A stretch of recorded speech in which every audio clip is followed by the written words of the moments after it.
Hello everyone, good evening, नमस्कार। मैं अमरीश सिंह आप सभी का अपने यूट्यूब चैनल मेरी क्लास में स्वागत करता हूं और उम्मीद करता हूं कि आप सभी लोगों को ये वीडियो पसंद आ रहे होंगे।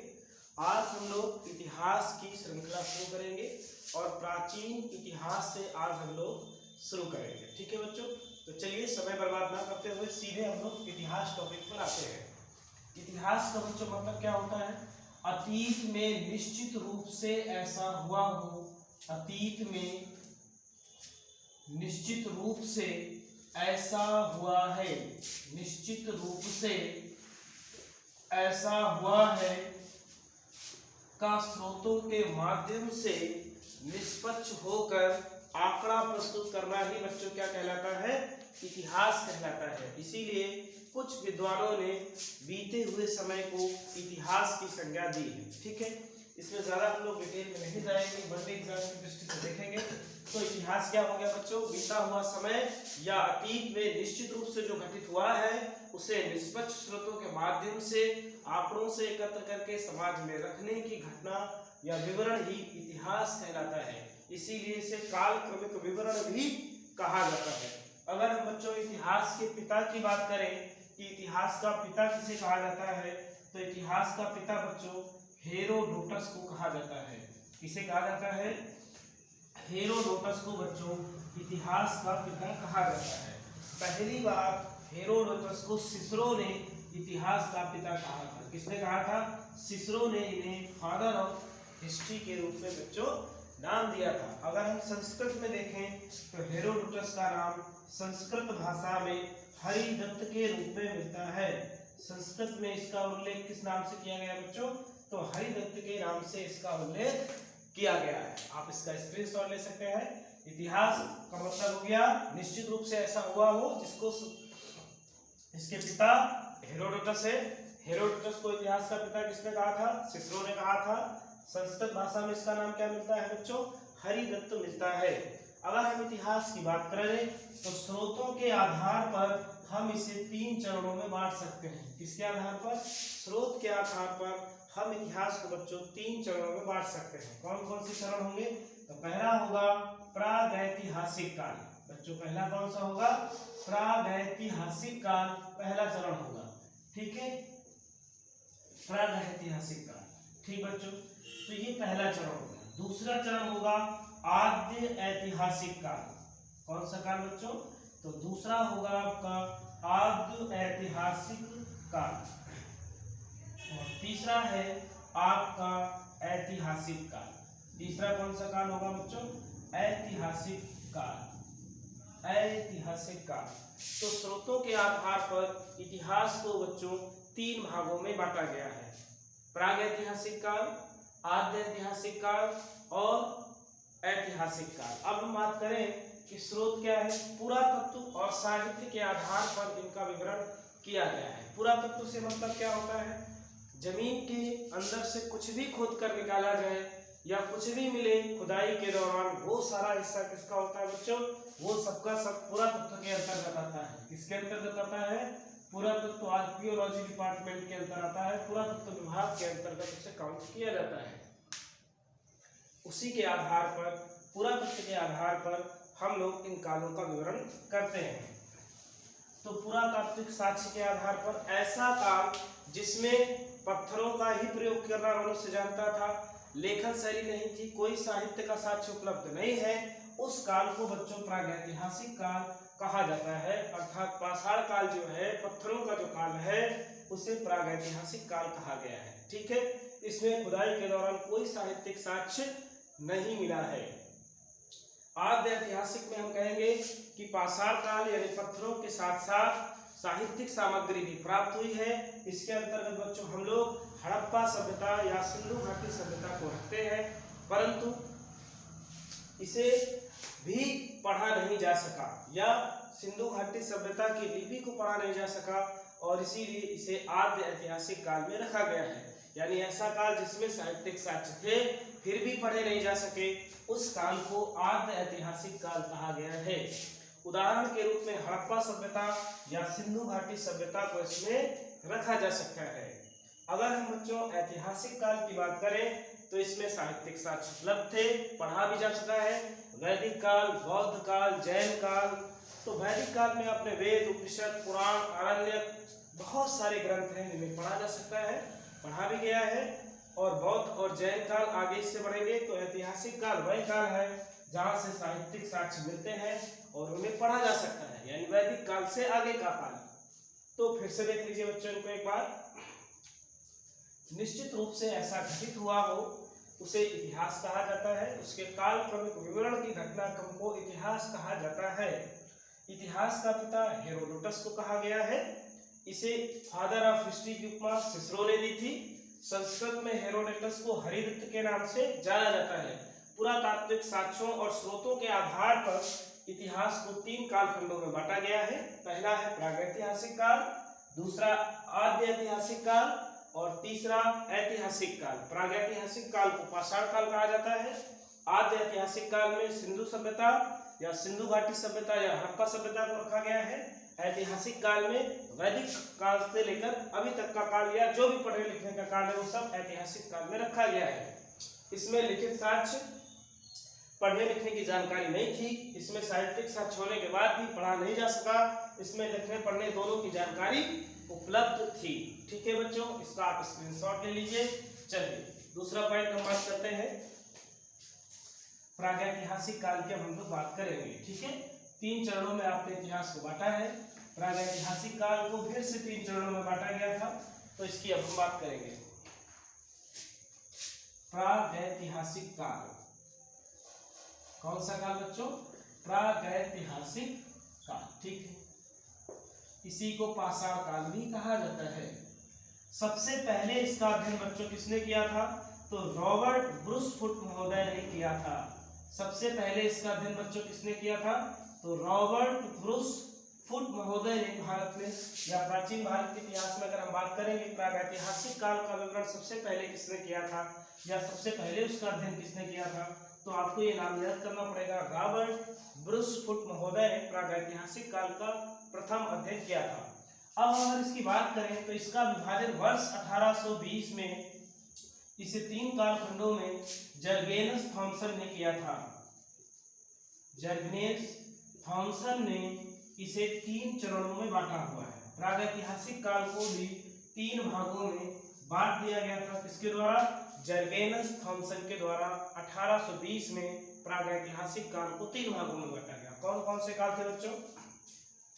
स्टोन एज, जब मनुष्य केवल और केवल पत्थरों का ही उपयोग करता था, उसका जो समय था उसे स्टोन एज कहा गया। फिर आया ब्रॉन्ज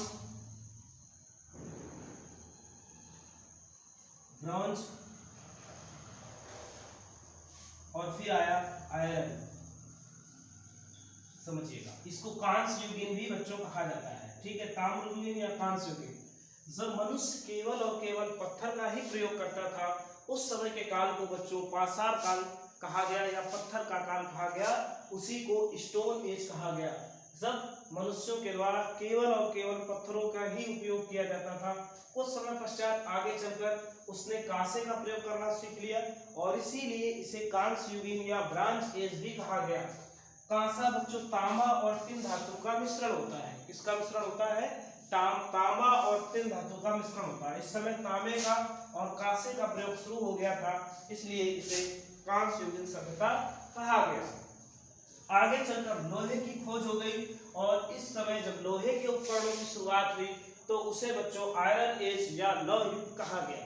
इस प्रकार से आपने देखा कि इतिहास को स्रोतों के आधार पर 3 भागों में बांटा गया। कौन कौन से काल थे? रिपीट करिए। प्रागैतिहासिक काल, आद्य ऐतिहासिक काल और ऐतिहासिक काल। फिर प्रागैतिहासिक काल को 3 भागों में बांटा गया। इसके द्वारा जर्गेनस थॉमसन के द्वारा। तो प्रागैतिहासिक काल को उसने कहा पाषाण काल में और इसे 3 भागों में बांट दिया गया है। पाषाण काल या पत्थर एज, कांस्य एज और आयरन एज। ठीक है, इसे जर्गेनस थॉमसन ने अपने लिखित विवरण के आधार पर बांटा है। पहली बार प्रागैतिहासिक काल का अध्ययन किसने किया था?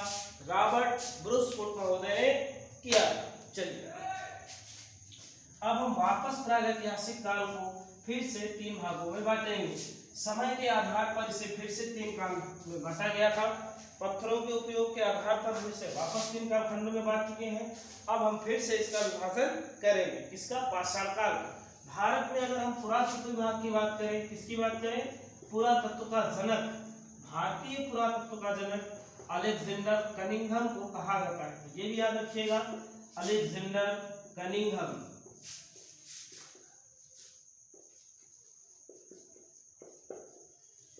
भारतीय पुरातत्व विभाग का जनक किसे बच्चों माना जाता है? अलेक्जेंडर कनिंघम को भारतीय पुरातत्व विभाग का जनक माना जाता है। पुरातत्व आप फिर से याद कर लीजिए, जमीन से खुदाई के दौरान जो भी सामग्री प्राप्त होती है वह सब पुरातत्व के अंतर्गत आती है। ठीक है, चलिए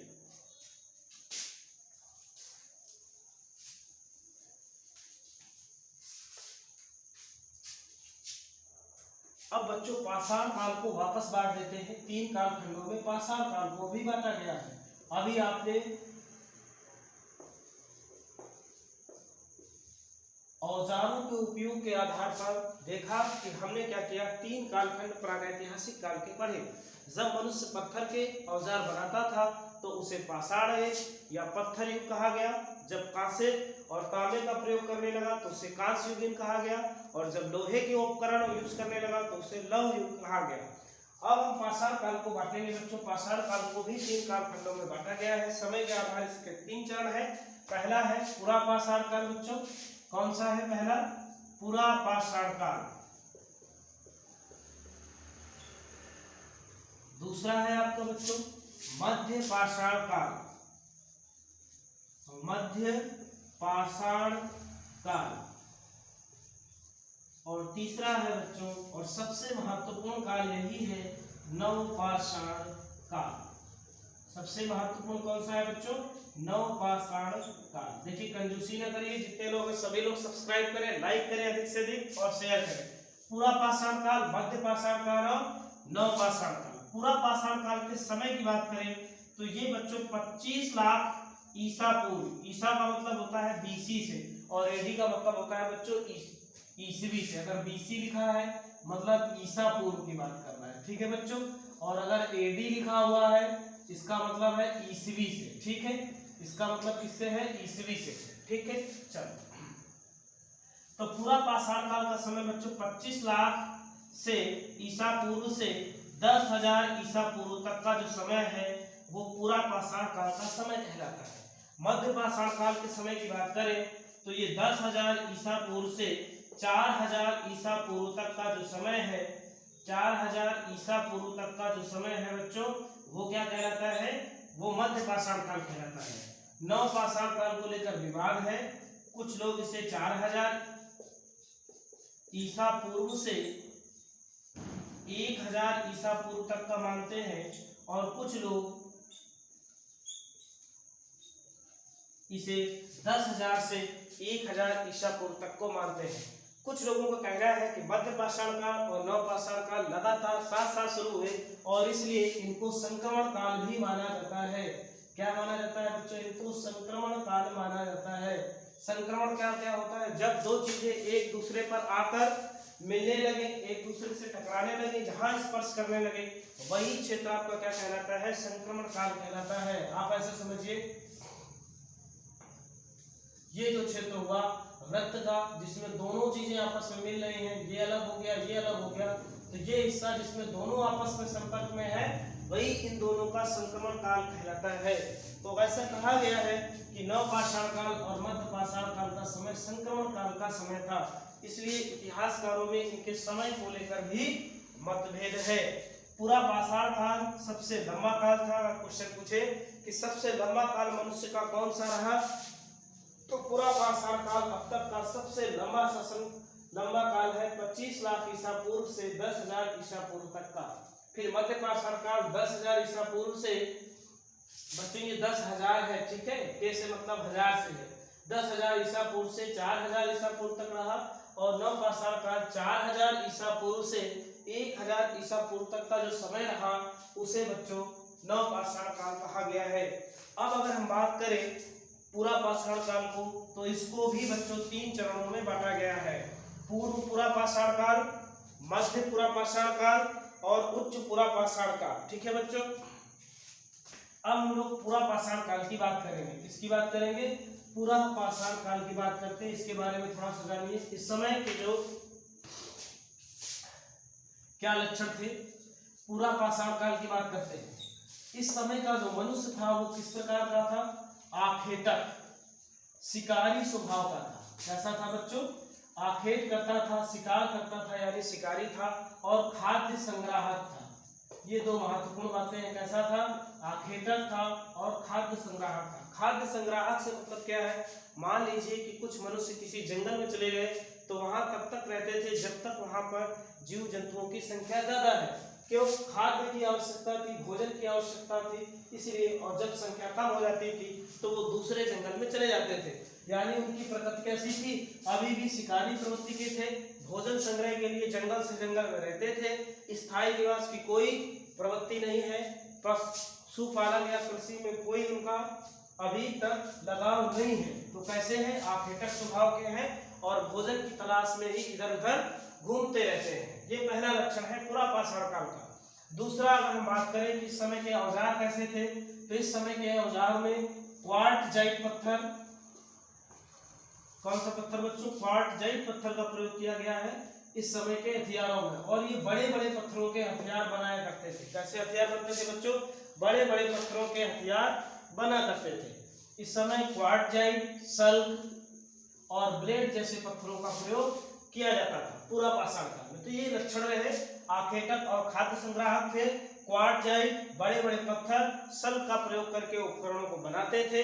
ये इनके लक्षण थे। अगर हम स्थान की बात करें कि कौन कौन से यहाँ से स्थान मिले हैं, तो कुछ महत्वपूर्ण स्थान है। एक आपका बहुत महत्वपूर्ण है अतिरम पक्कम। ये स्थान आपका बच्चों तमिलनाडु में है। कहाँ पर पड़ता है? अतिरम पक्कम आपका स्थान बच्चों तमिलनाडु में पड़ता है। और एक स्थान है आपका हथनौरा।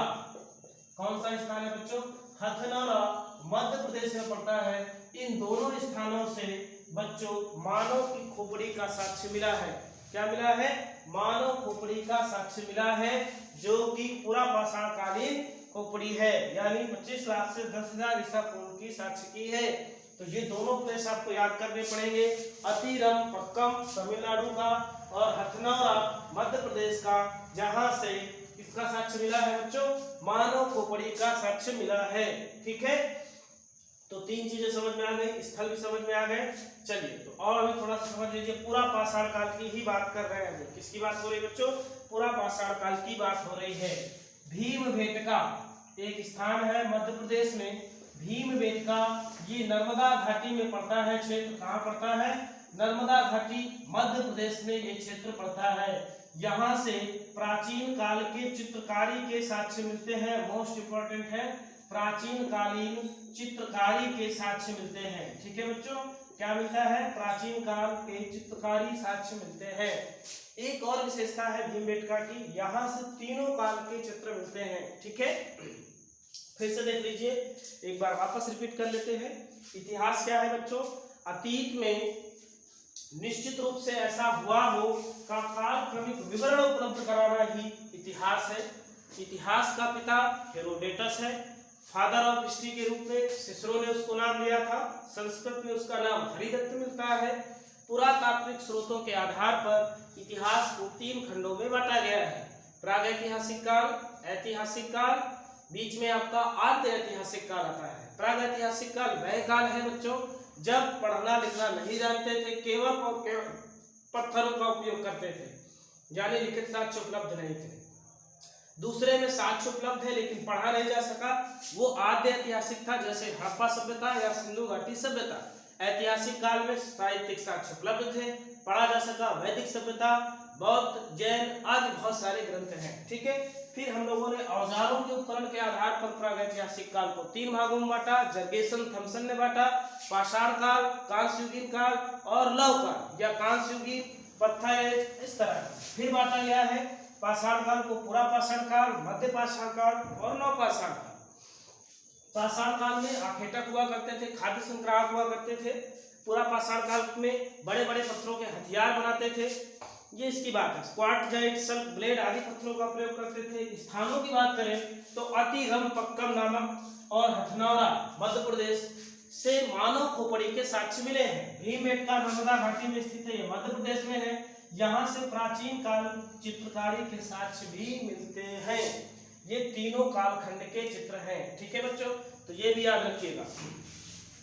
और एक स्थान है मिर्जापुर, यूपी में पड़ता है। यहाँ से तीनों काल के उपकरणों के साक्ष्य मिलते हैं। उपकरण मिलते हैं, तीनों काल के औजार मिलते हैं जो हड्डी और पत्थरों से बने होते थे। एक क्रांतिकारी बदलाव और मिलेगा, आग की खोज बच्चों। क्या मिलेगा? आग की खोज। आपको क्या मिलने वाला है? आग की खोज मिलने वाला है। तो पूरा पाषाण काल में इतनी महत्वपूर्ण बात है, आग की खोज हुई है। प्रयोग की बात नहीं हो रही बच्चों, क्या हो रहा है? आग की खोज हुई है। पता कैसे चलेगा कि हम प्रयोग करना सीख गए? जैसे बच्चों फसल जली हुई मिले, जले हुए 100 मिले, इसका मतलब आग की खोज हुई है। लेकिन जली हुई रोटी मिले, इसका मतलब आग प्रयोग करना सीख गए हैं। ठीक बात? चलिए, तो ये प्राचीन काल से संबंधित पूरा पाषाण काल की प्रमुख बातें थी। अब हम लोग मध्य पाषाण काल की बात करेंगे। इसकी बात करेंगे, मध्य पाषाण काल की बात करेंगे। लाइक कर दीजिए, सब्सक्राइब कर दीजिए जो भी नए बच्चे हैं। चलिए, अब हम लोग बात करेंगे मध्य पाषाण काल की। ठीक है बच्चों, इसका समय 10,000 ईसा पूर्व से लेकर 4,000 ईसा पूर्व तक है। इस समय भी मनुष्य कैसा है? आखेटक है, यानी शिकारी स्वभाव का है। खाद्य संग्राहक अभी भी है, अभी भी भोजन की तलाश में दूर दूर जाता है और वापस आकर संग्रह करता है। लेकिन एक नया काम हुआ, पशुपालन। पशुपालन की ओर इसका रुझान बढ़ा है, तो पशुपालन भी करने लगा है मध्य पाषाण काल के आते आते। जब उसने सोचा बार बार जानवर खाना है तो जानवर ही पाल ले, फिर उनके बच्चों को इस तरह से उसने पशुपालन करना सीख लिया है। तो एक नई चीज मिलती है, पशुपालन। पहला पालतू पशु कौन सा है, ये भी पूछा जा सकता है। तो पहला पालतू पशु बच्चों कौन सा है? कुत्ता है। जिसे मानव ने पालतू बनाया वो कौन सा जानवर था? कुत्ता था। तो पहला 3 बातें समझ लीजिए। आखेटक है, यानी शिकारी जीवन जीता है। खाद्य संग्राहक है, यानी भोजन इकट्ठा करने के लिए स्थान बदलता रहता है। तीसरा, पशुपालन करने लगा है। और पहला पालतू पशु किसे बनाया है? कुत्ते को पहला पालतू पशु बनाया है इसने। ठीक है बच्चों, कुत्ते को पहला पालतू पशु बनाया है। तो ये हो गया। अब जो बड़े बड़े पत्थर होते थे उनको छोटा किया गया है, छोटे पत्थरों के हथियार बनाने लगे हैं। तो औजार कैसे हो गए हैं? माइक्रोलिथ प्रकार के हो गए हैं बच्चों। कैसे हो गए हैं? माइक्रोलिथ प्रकार के पत्थरों का प्रयोग करते हैं, छोटे छोटे पत्थरों का प्रयोग करते हैं और औजारों को बनाते हैं। पहले बड़े बड़े पत्थरों के औजार थे, क्वार्टजाइट, सल्फ, ब्लेड नामक पत्थर थे। अब माइक्रोलिथ यानी छोटे पत्थरों का प्रयोग करके क्या कर रहे हैं? औजार या उपकरण बना रहे हैं। अगर स्थान की बात करें तो चौपानी मांडो महत्वपूर्ण स्थान है बच्चों। कौन सा स्थान? चौपानी मांडो। ये बच्चों चौपानी मांडो कहाँ पड़ता है? उत्तर प्रदेश में एक जिला पड़ता है बच्चों, प्रयागराज। कौन सा जिला पड़ेगा? प्रयागराज। महत्वपूर्ण जिला है। पहले इसको इलाहाबाद के नाम से जाना जाता था, उससे पहले प्रयाग, प्रयाग के बाद अकबर ने इसका नाम रख दिया बच्चों इलाहाबाद। बाद में इसको वर्तमान मुख्यमंत्री योगी जी ने वापस इसका नाम क्या रख दिया है? प्रयागराज। इसकी कुछ खास बात है, भारत में पहली बार आईसीएस की परीक्षा कहां पर हुई थी? प्रयागराज में हुई थी। ठीक है बच्चों, कहां पर हुई थी? प्रयागराज में हुई थी। ये भी याद रखिएगा। 1930 में। वापस आ जाइए, 23 में हुई थी, पूरा पाषाण काल में। तो चौपानी मांडो नामक स्थान कहाँ है? उत्तर प्रदेश में है। कहां पड़ता है? प्रयागराज में पड़ता है। और प्रयागराज में एक घाटी है बच्चों। कौन सी घाटी है? बेलन घाटी। याद रखिएगा, कौन सी घाटी? बेलन घाटी से चावल की भूसी के साक्ष्य मिलेंगे अभी आगे। तो बेलन घाटी में बच्चों ये चौपानी मांडो स्थित है, जहां से मृदभांड क्या मिलते हैं? मिट्टी के बर्तन मिले हुए हैं, मृदभांड मिला हुआ है, चूल्हा मिला हुआ है, मिट्टी के कार्ड मिले हुए हैं। तो ये स्थान पूरा पाषाण काल है जहां से मृदभांड, मिट्टी के बर्तन, घड़े और चूल्हे के साक्ष्य मिले हुए हैं चौपानी मांडो से। वो किस काल के हैं? मध्य पाषाण काल के हैं। ये चौपानी मांडो उत्तर प्रदेश के प्रयागराज जिले में स्थित है। ठीक है, घाटी कौन सी होगी? बेलन घाटी होगी। तो ये आपका एक स्थान हो गया चौपानी मांडो। दूसरा अगर हम बात करें तो बागौर, बहुत बहुत इंपॉर्टेंट है, इसको भूलिएगा मत। बागौर राजस्थान में पड़ता है बच्चों आदमगढ़। कौन सा है? आदमगढ़। ये एमपी में पड़ता है। यहाँ से बच्चों पशुपालन के साक्ष्य मिलते हैं। क्या मिलेगा? पशुओं के पालने के साक्ष्य कहाँ से मिलते हैं? तो मध्य पाषाण काल में बागौर राजस्थान, आदमगढ़ मध्य प्रदेश से इसके साक्ष्य बच्चों मिलते हैं। मोस्ट इंपोर्टेंट है। और इसमें एक क्रांतिकारी घटना होगी कि मनुष्य आग का प्रयोग करना सीखेगा। क्या सीखेगा? आग का प्रयोग करना सीखेगा। ठीक है। आग की खोज कब हुई? पुरा पाषाण काल में। प्रयोग करना कब सीख रहा है? मध्य पाषाण काल में। तो आग का प्रयोग करना कब सीख गया? मध्य पाषाण काल में बच्चों आग का प्रयोग करना सीख गया है। ठीक है। अब हम बच्चों नवपाषाण काल की बात करते हैं। लाइक सब लोग कर दीजिए भैया, जितने लोग हैं सब्सक्राइब कर दीजिए। नवपाषाण काल की बात कर लेते हैं। नवपाषाण काल का जो समय है वह 4000 से कितने से शुरू होता है? नवपाषाण काल ये कितने से शुरू हुआ? 4000 ईसा पूर्व से 1000 ईसा पूर्व तक का जो समय है उसे बच्चों नवपाषाण काल में रखा गया है। इसकी बात करते हैं। देखिए बच्चों, आपने देखा कि आखेटक जीवन है, बहुत सारे जीवन है। इसमें जो क्रांतिकारी बदलाव हुआ है वो हुआ पशुपालन के साथ साथ कृषि। मनुष्य क्या करने लगा है? पशुपालन के साथ साथ कृषि करना सीख गया है। कृषि करने से क्या हुआ? कृषि की सुरक्षा करनी पड़ेगी। कृषि की सुरक्षा करना है तो वहां किसी न किसी को रुकना पड़ेगा। कोई ना कोई व्यक्ति रुकेगा तो एक समाज का निर्माण होगा, और समाज का निर्माण होगा तो बस्तियां बनेंगी। तो नवपाषाण काल एक बहुत बेहतरीन काल है। कृषि की वजह से स्थायी बस्ती का निर्माण हो जाएगा। किसका निर्माण होगा बच्चों? स्थायी बस्ती का निर्माण होगा। स्थायी बस्ती से ग्राम बस्ती, ग्राम बस्ती से जिला, जिला से बहुत सारी चीजें बनेंगी। तो नवपाषाण काल कृषि की सुरक्षा के लिए मनुष्य को एक जगह रहने के लिए विवश करता है, जिससे स्थायी बस्ती का निर्माण शुरू हो जाता है। और स्थायी बस्ती के निर्माण से समाज का निर्माण शुरू होता है, और इसीलिए एक क्रांतिकारी बदलाव आता है और पहिए की खोज हो जाती है। किसकी खोज आ जाएगी? पहिए की खोज होगी। क्रांतिकारी बदलाव हो गया, पहिए की खोज हो गई। तो याद रखिएगा, पशुपालन के साथ साथ कृषि करने लगे। कृषि की सुरक्षा के लिए वहां रहने लगे। रहने से स्थायी बस्ती बनी। स्थायी बस्ती से एक समाज निर्मित हुआ, और समाज के ध्यान रखते हुए एक पहिए की खोज की गई। तो पुरानी आग, नया पहिया, ऐसे याद रखिएगा। आग कैसी है? पुरानी है। पहिया कैसा है? नया है। बहुत बार पूछा गया है। पुरानी आग, नया पहिया, यानी आग पुरा पाषाण काल में खोजी गई, पहिया नवपाषाण काल में खोजा गया है। ठीक है बच्चों।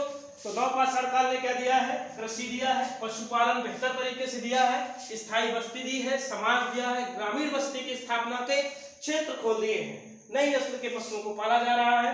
अब हम बच्चों बात करें कि इस समय के जो औजार थे, उपकरण थे, वो किसके बनते थे? तो स्लेट के उपकरण बनने लगे हैं बच्चों।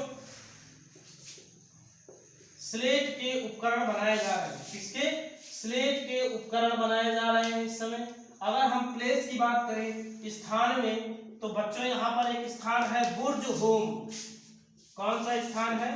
बुर्ज होम। ये बच्चों कश्मीर में पड़ता है। आपका कहाँ पड़ेगा? कश्मीर में पड़ेगा।